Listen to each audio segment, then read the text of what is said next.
This is Kevin Riper of the Finance Department with a 21-22 budget presentation in conjunction with the public hearing for the City Council meeting of June 15th. The recommendation is that the City Council and Housing Authority Board conduct a public hearing on the fiscal year 2021-22 proposed budget for the City of Oxnard and Oxnard Housing Authority and provide staff direction regarding any adjustments to the proposed budget in preparation for final budget adoption on June 29th, 2021. The City Manager's budget message contained in the budget document posted to the website talks about the expenditure side of the proposed budget for fiscal year 2021-22. This presentation covers the revenue side for the 5 major funds and projected ending fund balances for both the current fiscal year and the budget year for those same 5 major funds. We're going to start with the general fund. The general fund data appear on 2 slides here. This first slide shows general fund revenue estimates, projections for the current fiscal year and next fiscal year. And then slide 4 shows general fund expenditures and fund balance projections. So let's get started with fiscal year 2021, the current fiscal year that ends at the end of this month on June 30th. The projection of total general fund revenue for the current fiscal year is $154 million. Strikingly, $19 million more than a year ago at this time when the fiscal year 2021 budget was adopted. The reason for the increase, of course, is $11.5 million of projected revenue from Measure E and a sharp rebound in Bradley Burns' base 1% sales tax revenue. Back in the depths of the pandemic-induced recession a year ago, staff projected less than $30 million of sales tax revenue from the 1% sales tax for this fiscal year, but we're up $4.5 million compared with that estimate today in our projection for the current fiscal year. Hence the big increase between that and Measure E, the big increase between the general fund revenue projection of a year ago and today. On the spending side for fiscal year 2021, we are projecting $145.9 million. That is $3 million higher than what I presented to City Council on February 2nd as part of the FY 2021 mid-year report, and it's $5 million higher than the adopted budget. The reason for the increase in current fiscal year spending since mid-year is threefold. First of all, non-departmental includes an increased expenditure estimate of $5 million as the general fund's first annual repayment of $5 million to the 3 utility enterprise funds as a result of recent litigation over the infrastructure use fee paid in prior years. That $5 million increase in expenditures is offset by 2 $1 million projected reductions compared with what I talked about at mid-year.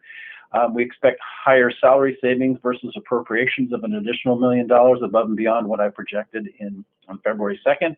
And we project another $1 million or so of savings versus appropriations across all other departments and all other budgets in the non-personnel area. So for the current fiscal year, the latest projections are with a starting fund balance that we know was an actual at July 1st of 2020 of a shade under $13 million. We add $154 million of expected revenue, and we subtract $146 million of expected expenditures. So that yields a positive net operating balance of $8 million, right? $154 million of revenue minus $146 million of expenditures is $8 million to the good net operating figure for fiscal year 2021. You add that $8 million operating surplus for the current fiscal year to the $12.8 million we started the year with, and we expect to end June 30th with a general fund available fund balance of $20.8 million. That's 14.3% of total expenditures. 20.8 divided by 145.9 is 14.3%. You may recall the Council's policy goal is a 12% available fund balance target for the general fund. Now, what's really striking about this number is how it compares to where we thought we would be a year ago. A year ago at this time, in the middle of the recession, we expected only 5.7 million of available fund balance after the adopted budget played out, and only 4%. So a big improvement as a result of Measure E and the bounce back of the economy and underlying sales tax revenue. All right, back to the revenue page. Now we're going to concentrate on the fiscal year 21-22 proposed budget, the budget being recommended by the city manager. On the revenue side, property tax appears to have been unaffected by the short but steep recession that accompanied the pandemic. So we're assuming healthy revenue growth of 3.75% for next fiscal year. The next big slug of money, of course, is a full year of Measure E 1.5-cent sales tax. We're projecting $51.9 million for that. Now, some folks may say, well, you're at $11.5 million for just one quarter of Measure E revenue in fiscal year 2021. This $11.5 million of revenue comes from taxable sales activity in April, May, and June of the current year. We won't get this money until late June, late July, and late August, so we won't know the actual, but people might say, well, if one quarter is 11.5 million, why isn't a full year 4 times one quarter, or 46 million? Well, 2 reasons. Number one, this is a whole year, this is a year later, this is a new fiscal year, so there's growth from 2021 to 21-22. But you can't extrapolate one quarter to 4 quarters because of the seasonality that's inherent in all sales tax. Bradley Burns 1%, Measure O 0.5 cent, Measure E 1.5 cent. The quarter that contains October, November, and December is always much bigger on sales tax revenue than any other quarter because holiday spending occurs then. So that's why this number for a full year of Measure E revenue is significantly more than 4 times this number, which is one quarter, April, May, and June worth of Measure E revenue. The other notable item on revenue is that fees and charges are proposed to be $3 million higher this fiscal year than is next fiscal year than is estimated for this fiscal year. And the increase is due to 2 factors. We're assuming $4 million of pre-hospital emergency services program billing by the fire department starting November 1st of this year in conjunction with a new ambulance transport operation program. That additional $4 million is offset by a $1 million decrease in planning, building, and zoning fees, which were unusually high in fiscal year 2021 because of some large one-time projects that won't be repeated in this year. So the bottom line for general fund revenue is a remarkable $201.2 million of projected revenue for the budget year. That is half again as much as what we were forecasting a year ago. Most of that increase, of course, most of the $66 million increase, of course, is because of Measure E, because of the bounce back in Bradley Burns 1% base sales tax, which is 6.7 million higher than the adopted budget estimate for fiscal 2021, and the ambulance-related revenue. So that's the revenue picture for the general fund. On to spending, which is shown on slide 4.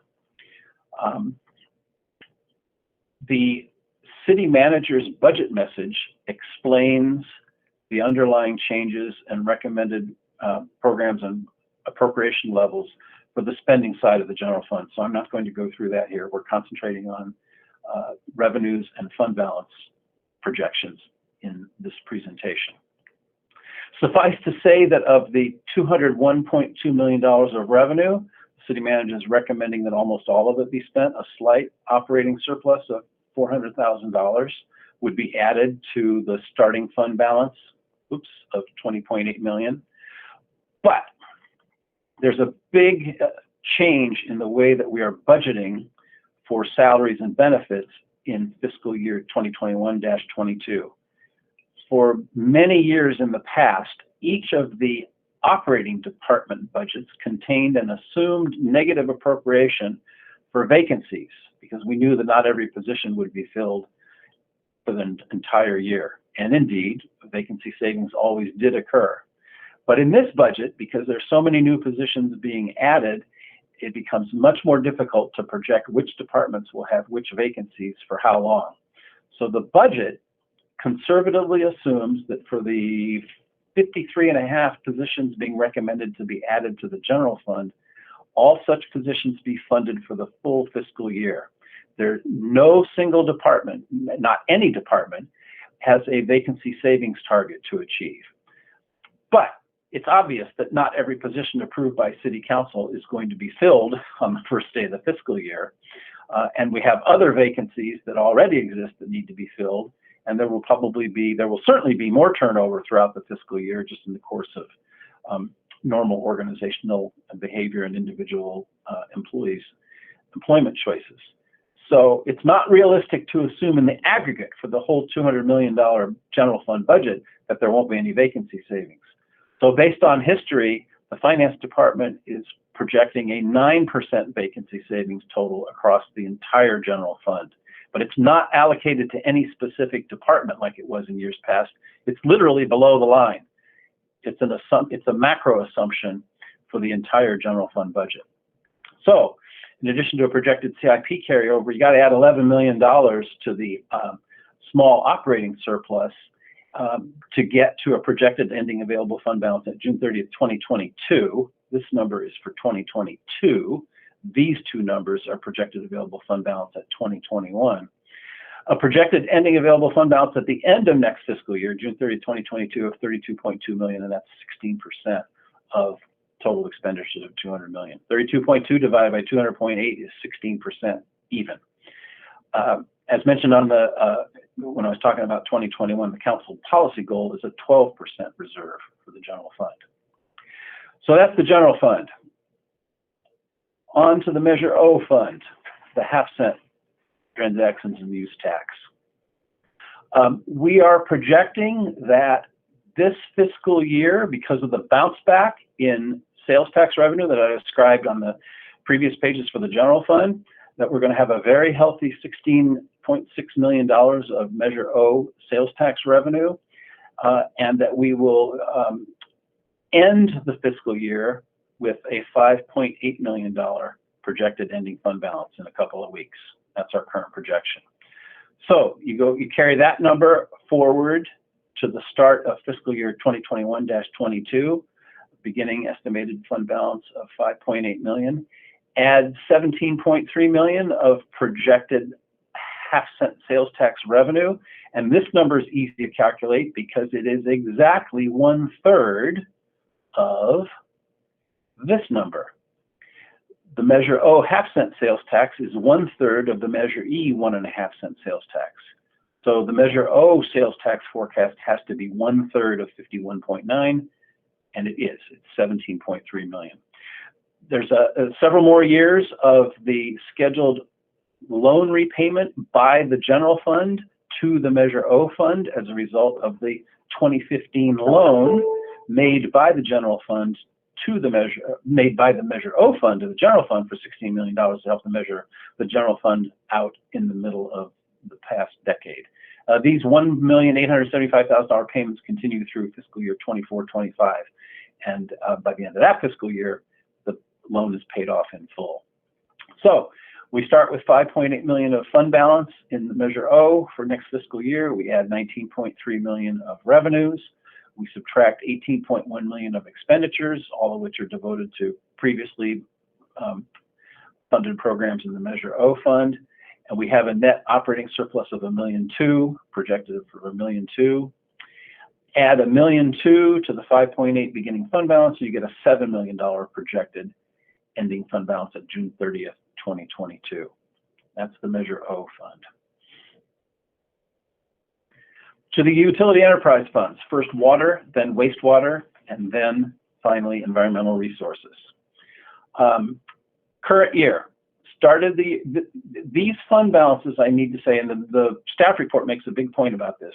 These are all of the different water sub-funds that make up the entire water fund. And some of this money, bond proceed money, development impact fee money, cannot be used for operations. It's restricted fund balance. But For simplicity of presentation and to show the entire water fund as a whole, I've lumped them all into beginning available fund balance and projected ending available fund balance. So we started the year with all those sub-funds that comprise the entire water fund with $54.5 million of fund balance.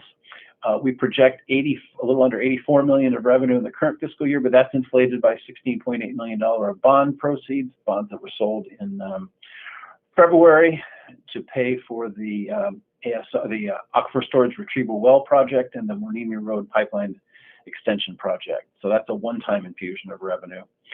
And then we're projecting $70.5 million of expenditures for a net operating surplus of $13 million. Add $13 million to the $54.5, and you get a projected ending available fund balance at June 30th of this year, June 30th of 2021, of $67.6 million. Again, not all of which, as the staff report says, is available for operations. Some of it, a significant portion of it, is restricted. Carry that number forward to the starting balance for the budget year. As of July 1st, 2021, these two numbers were the projections for July 1st, 2020. This is the projection for July 1st, 2021. We're looking at relatively flat revenue from fees and charges. There are no rate increases and not too big an increase in consumption.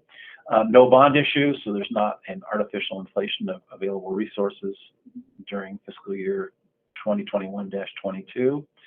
A significant capital improvement program, which is captured under the O&M expense line, because capital improvements consist mostly of construction contracts and other professional services contracts. So they show up.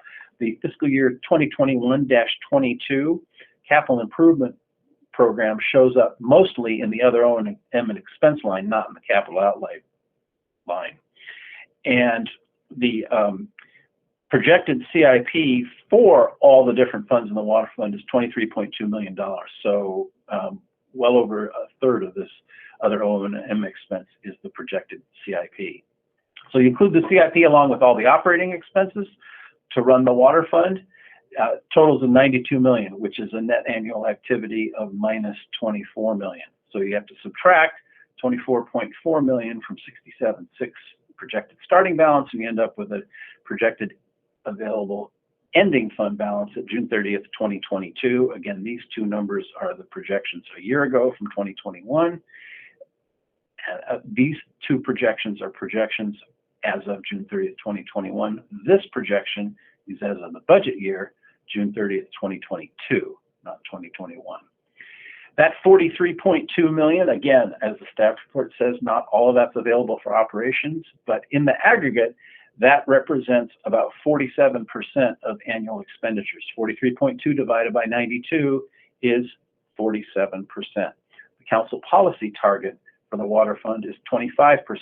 So even adjusting for some of the restricted money that's in here, water fund available fund balance is comfortably above City Council's target of 25%. That's the water fund. On to the wastewater fund. Similar presentation.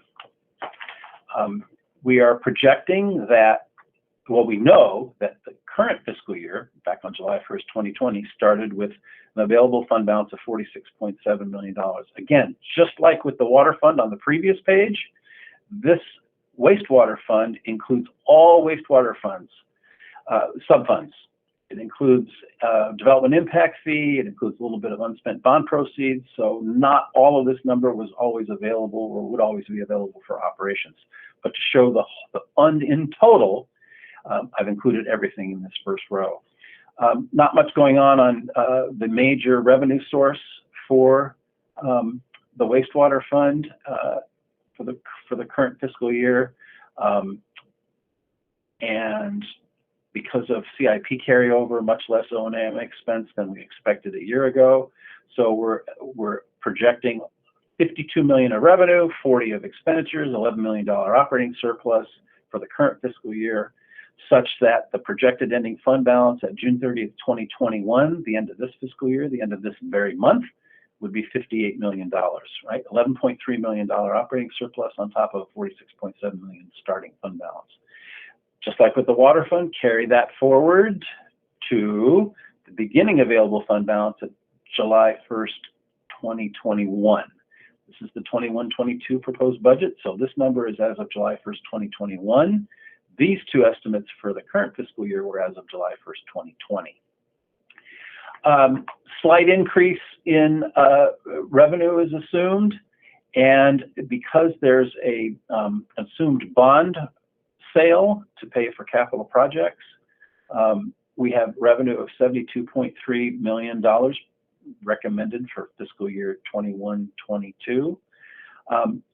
Almost entirely offset by $64.5 million of expenditures, including a capital improvement program of $25 million, most of which is embedded in this $38.6 million other O&M expense, because as I mentioned for the water fund, capital improvement expenditures are mostly through contractual services. So the CIP is embedded in this row here. Nonetheless, you start the fiscal year with $58 million total fund balance, add a net operating surplus of $8 million, and you get a $66 million projected ending available fund balance. As I mentioned at the top of the show, that does include restricted monies for development impact fee uses and some unspent bond proceeds. So not all of this is available for operations, but it's still significantly above the council goal of 25%. In fact, 65.9 divided by 64.4 is 102%. So the staff report explains that while that is the arithmetic calculation, and while not all of these reserves are available for operating purposes, the City Council policy target, and I'm going to quote from the staff report here, of 25% has been exceeded due to the city's recent success in securing grants and low-interest loans from the state to pay for wastewater capital improvement projects. Furthermore, that fund balance will be used to pay for the longer-range capital improvement program required by the wastewater enterprise. Slightly less complicated is the Environmental Resources Fund pro forma. This is the last of the three Utility Enterprise Fund financial statements. We're expecting to end the current fiscal year at $33 million available fund balance in the Environmental Resources Fund, which means we would start next fiscal year with that same $33 million. A slight reduction in fees and charges in the Environmental Resources Fund because of reduced sales of recycled materials for a number of reasons spelled out in the budget document, but not a big decline. So we're still at $51.5 million of projected revenue during the budget year. The Environmental Resources Fund has a $6.3 million CIP program that's embedded in this 29.3 of other O&M expense.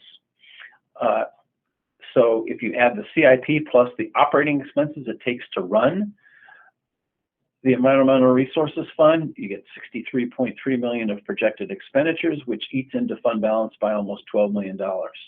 So add the negative $11.9 million operating difference between revenues and expenditures to the starting fund balance of $33 million, and you get a June 30th, 2022 projection of $21.1 million.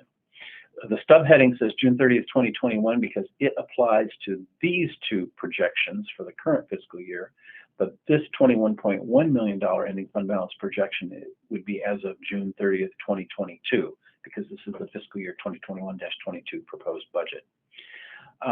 That $21.1 million is exactly 1/3 of $63.3 million. So that is the slightly above the City Council target of 25% for reserves in the Environmental Resources Fund. That concludes the discussion of revenues and projected ending fund balances for the current and budget year for the 5 major funds. Just to reiterate the recommendation for this item, it's that the City Council and the Housing Authority Board conduct a public hearing on the fiscal year 2021-22 proposed budget for the City of Oxnard and the Oxnard Housing Authority, and provide staff direction regarding any adjustments to the proposed budget in preparation for final budget adoption on June 29th. That concludes the presentation.